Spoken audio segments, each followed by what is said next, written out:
Break के बाद आप सभी का स्वागत है और अब एक नजर 5 मिनट में 25 खबरों पर। मिशन यूपी पर निकले अमित शाह ने अखिलेश यादव पर हमला करते हुए कहा कि परसों के प्रेस कॉन्फ्रेंस में अखिलेश जी ने जयंत चौधरी जी को अपने साथ बैठाया था। जयंत जी को लगता है कि अगर सरकार बनेगी तो अखिलेश बाबू उनकी सुनेंगे। अरे जयंत बाबू, जो अपने पिताजी और चाचा जी की नहीं सुनते वो आपकी क्या सुनेंगे। छत्तीसगढ़ की राजधानी रायपुर में राहुल गांधी ने केंद्र पर हमला करते हुए कहा कि राजग ये सवाल पूछते हैं कि 70 सालों में देश में क्या हुआ, तब ये हमारे किसान, उनके माता पिता, मजदूरों, कारीगरों, हमारे छोटे व्यवसायियों का अपमान करते हैं। कांग्रेस पार्टी का अपमान नहीं करते हैं। भारत की गरीब जनता ने खून पसीना देकर बदलाव किया है। यूपी के कौशाम्बी में बीजेपी राष्ट्रीय अध्यक्ष जेपी नड्डा ने कहा कि कांग्रेस के लोग भी सुप्रीम कोर्ट में राम मंदिर के विषय को लटका रहे थे, भटका रहे थे, अटका रहे थे। आपने मोदी जी की सरकार लाई, जिसके बाद सुप्रीम कोर्ट का फैसला आया और भव्य राम मंदिर बन रहा है। भाजपा ने विचारों की लड़ाई लड़ी थी। कानून मंत्री किरण रिजिजू ने कहा है कि राहुल गांधी जब भी कुछ बोलते हैं तो मुझे बहुत तकलीफ होती है। वो पाकिस्तान, चीन और विरोधी ताकतों को फायदा पहुंचाने वाले बयान क्यों देते हैं, मुझे समझ नहीं आता। लोकसभा में जो बातें उन्होंने कही हैं वो निंदनीय है। एक जिम्मेदार नेता इस तरह की बातें नहीं करता।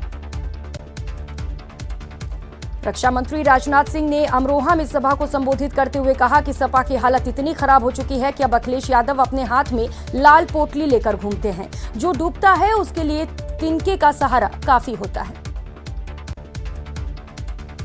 अखिलेश यादव ने कहा है कि किसान दुखी हैं। इस बजट में भी उनके साथ धोखा हुआ। गरीब को महसूस ही नहीं हो रहा है कि कोई बजट आया है। सरकार इसे अमृत बजट कह रही है। अगर ये अमृत बजट है तो इससे पहले सब जहर वाले बजट क्या थे।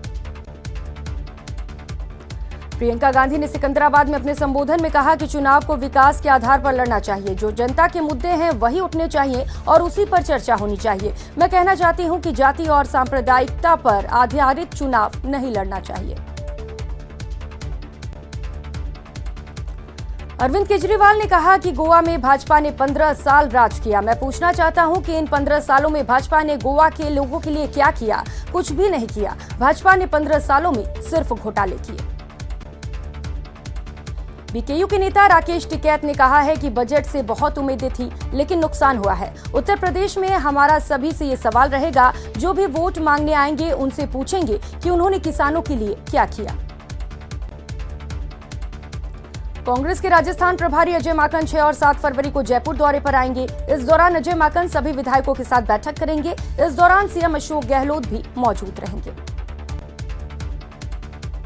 सुप्रीम कोर्ट ने graduate aptitude test in engineering परीक्षा को स्थगित करने की मांग वाली याचिकाओं को खारिज कर दिया है। परीक्षाएं 5 फरवरी से शुरू होने वाली हैं। भारतीय प्रौद्योगिकी संस्थान खड़गपुर द्वारा सीबीटी मोड में गेट परीक्षा 2022 अपने तय तारीख पर होगी।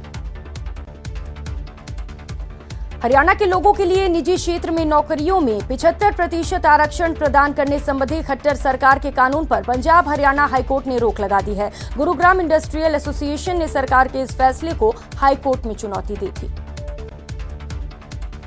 सुप्रीम कोर्ट ने graduate aptitude test in engineering परीक्षा को स्थगित करने की मांग वाली याचिकाओं को खारिज कर दिया है। परीक्षाएं 5 फरवरी से शुरू होने वाली हैं।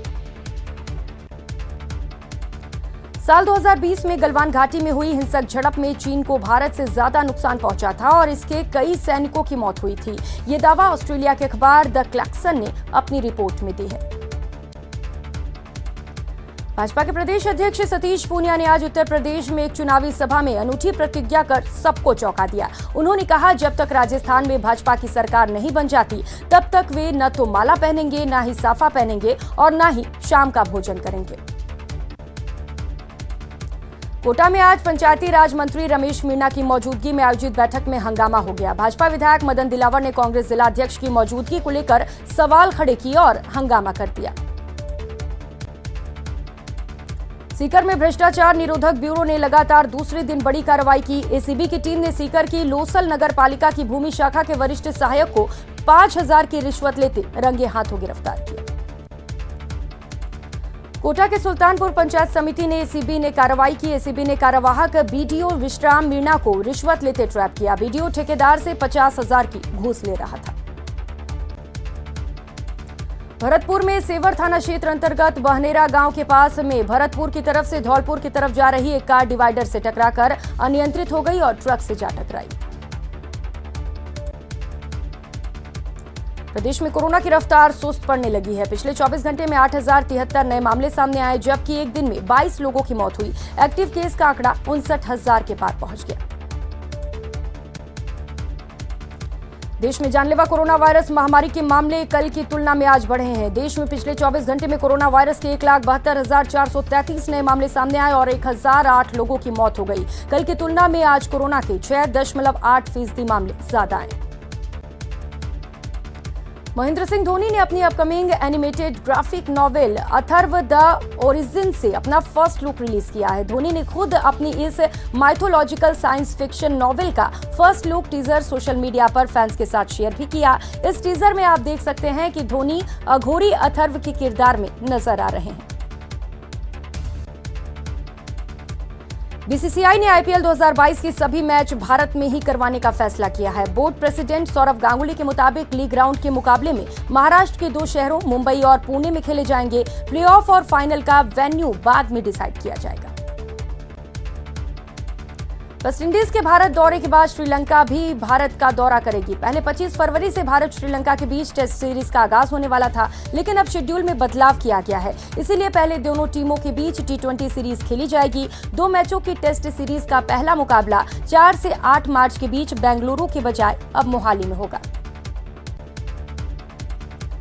लंबे इंतजार के बाद आखिरकार रणजी ट्रॉफी का नया सीजन शुरू होने जा रहा है। बीसीसीआई ने सभी राज्य संघों को बता दिया है कि 10 फरवरी से टूर्नामेंट की शुरुआत होगी। इसके मुताबिक टूर्नामेंट का आयोजन आईपीएल से पहले और उसके बाद 2 अलग-अलग चरणों में किया जाएगा।